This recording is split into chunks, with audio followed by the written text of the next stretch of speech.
Bonjour monsieur. On va voir comment ça allait ce matin. Complètement KO et encore sous oxygène.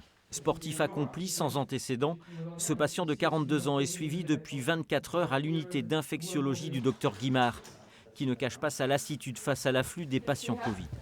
L'épidémie monte toujours, on voit les courbes monter et on n'est pas sûr qu'elle descende comme lors de la première vague.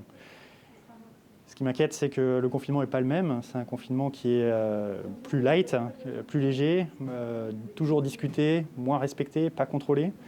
Et on voit à ce jour des patients arriver qui auraient probablement pu éviter une contamination en respectant mieux les règles de barrière de distanciation sociale, notamment dans leur sphère privée.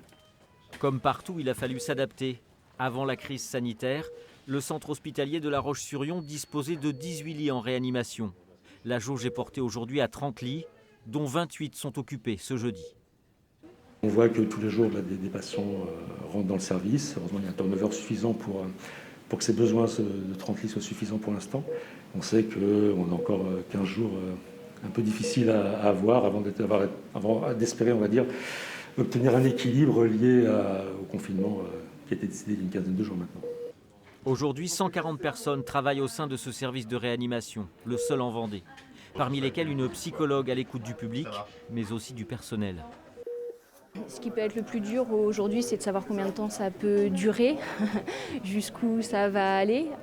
Et puis, je pense qu'il y a toutes les questions aussi au niveau humain, c'est-à-dire est-ce qu'on sera suffisamment en nombre tout le temps pour pouvoir prendre en charge tous les patients, parce qu'il y a aussi de la fatigue, parce que voilà, on ne sait pas ce qui peut se passer aussi pour tout à chacun. Pour gérer la crise Covid-19, l'hôpital lance d'ailleurs un appel à la mobilisation. Pour renforcer les équipes, infirmiers et aides-soignants sont toujours les bienvenus.